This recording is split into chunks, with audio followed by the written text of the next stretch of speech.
जो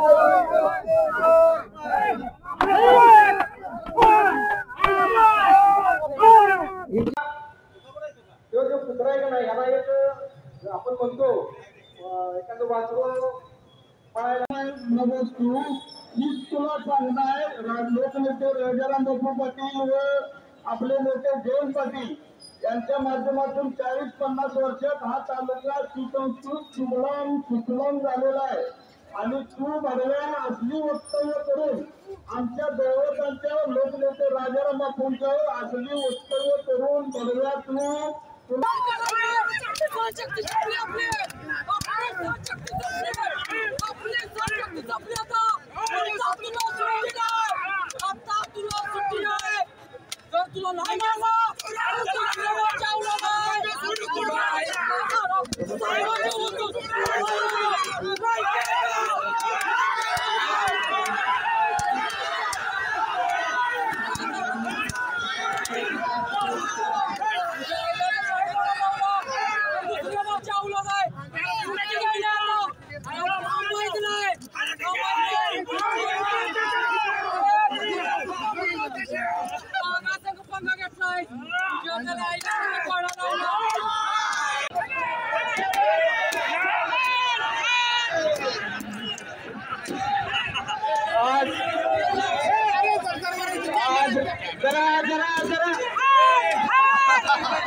गेले अनेक दिवस आमच्या नेत्यावरती वेगवेगळ्या पद्धतीनं आणि याची लायकी नसताना याला या ठिकाणी बोलायला लावणारी यंत्रणा या ठिकाणी या सरकारच्या माध्यमातून आणि या राज्याचे मुख्यमंत्री यांच्यावरती आमचा आरोप आहे की असले लाचार आणि कुत्री यांनी ठेवलेले की या समाजामध्ये राजकीय आणि आजची परिस्थिती खऱ्या अर्थानं या चुकीच्या वक्तव्यामुळे या राज्यातली आणि या जिल्ह्यातली परिस्थिती आता बदलायला लागलेली आहे। सर्वसामान्य माणूस आता पेटून उठले।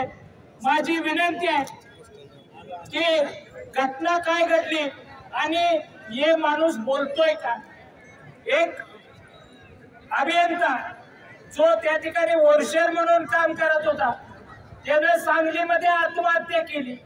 तो इस्लामपूरचा वडर समाजातला सामान्य घरातला मुलगा आहे आणि त्याच्या आत्महत्येवर त्या ठिकाणी चौकशी झाली पाहिजे।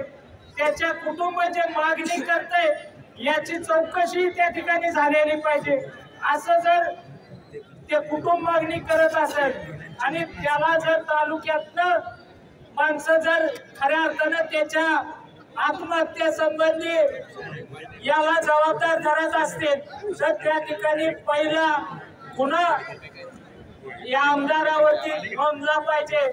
खऱ्या अर्थानं गेली 4 दिवस झालं कुठल्याही प्रकारचा गुन्हा या नेते मंडळीवर आणि पुढाऱ्यावरही नोंद झालेला नाही आणि या घटनेचा खऱ्या अर्थानं विपर्यास करून आमचे नेते आमदार जयंतराव पाटील यांच्यावरती जो आरोप यांनी केलेला आहे हा कुणाचा आहे। हा पडळकर तुम्ही बघितलं तर बिरोबाच्या वनात शपथ घेऊन धनगर समाजाची ज्यांनी शपथ घेतली आणि आरक्षणाची भाषा केली ही भाषा आता त्याच्या तोंडात तुम्हाला आम्हाला दिसते का। आमचे लाडके नेते आदरणीय जयंतरावजी पाटील साहेब यांच्यावरती गोपीचंद पडळकर यांनी अतिशय खालच्या पातळीवरती जाऊन त्यांनी टीका केलेली आहे। त्यामुळे आज आम्ही इस्लामपूर येथील हजारोंच्या संख्येने जमून त्यांचा निषेध केलेला आहे व त्यांना या ठिकाणावरून इशारा सुद्धा दिला की वारंवार जर तुम्ही हे जर वक्तव्य नाही थांबलं तर हे आंदोलन अतिशय तीव्रतेने होईल एवढंच बोलतो व रेटरे धरण गावच्या वतीनं आम्ही सर्वजण त्यांचा निषेध करतो थांबतो। भूमी ही संतांची भूमी आहे। इथली वाणी अतिशय मधुर आहे अशी सगळ्या देशभरात ख्याती आहे। पण या भाजप सरकारांचे एक एक जर आमदार बघितले तर अतिशय अर्वाच्य आणि खालच्या दर्जाचं भाषा वापरून इतरांच्यावर टीका टिप्पणी करत असतात।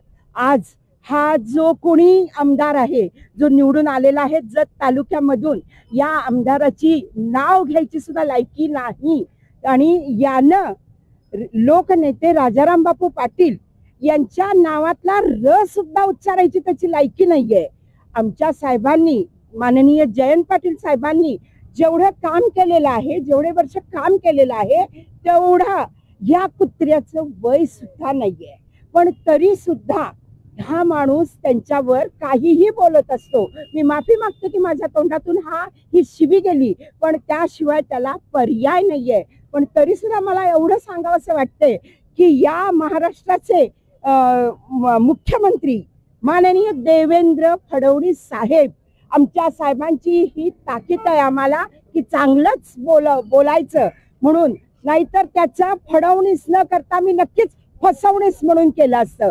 त्यांना एवढी तरी अक्कल पाहिजे की आपले आमदार काय बोलतात आणि कुणाविषयी बोलतात आणि कुठल्या लेवलला जाऊन बोलतात.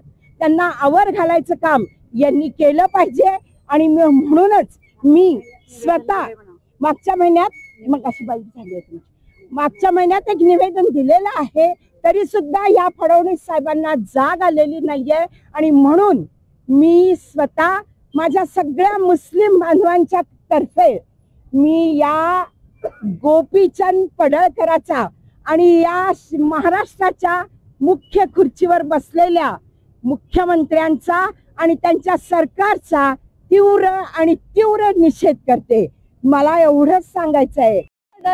आदरणीय जयंत पाटील साहेबांच्या बाबतीत तुला किती जरी समजून सांगितलं तरी तुझी जीभ नेहमी घसरतेच. कालही तू तुझ्या लायकीप्रमाणेच वक्तव्य केलं.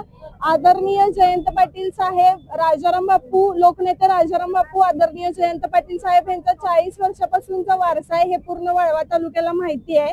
आणि सुसंस्कृत, अतिशय शांत, संयमी अशा आमच्या नेतृत्वाबद्दल तू नेहमी बोलतोस. हा आमचा नेता, हा आमचा अभिमान आणि स्वाभिमान आहे.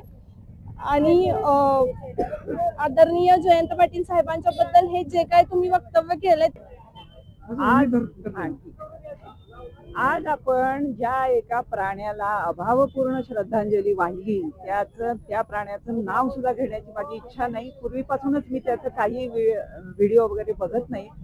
पण त्यानं जे आज केलंय, ज्यानं सगळा हा जनक्षोभ उसळलाय, काल केलंय, ही अत्यंत नीच गोष्ट आहे. आणि मी ह्याला पंतप्रधानांपासून मुख्यमंत्र्यांपर्यंत सर्वांना जबाबदार धरते.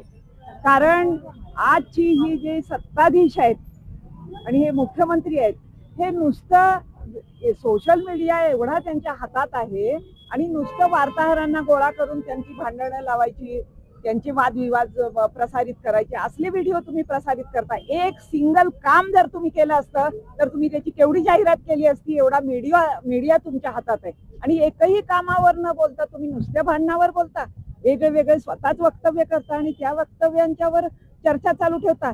याचा अर्थ तुम्हाला कामच करायचं नाही. माझं हे प्रामाणिक मत आहे की ह्या सत्ताधीशांना कोणतंही सामाजिक, राजकीय, राज्यकारभार येतच नाही.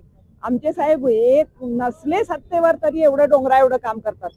काल परवा सुद्धा साहेबांनी एक मोठा, तुम्ही जे अखिल अभिजात मराठी नेलाय जगाच्या पातळीवर, हा मराठीचा दर्जा वाढवताय. ही मराठी तुम्हाला अभिप्रेत आहे. कसली मराठी तुम्हाला पाहिजे? तुम्हाला मंत्र्यांना ताकीद देता येत नाही, आमदारांना ताकीद देता येत नाही. साधी गोष्ट. बाकीच्या सगळ्या गोष्टी तुमच्या हातात आहेत आणि त्यांची भाषा तुमच्या हातात नाही.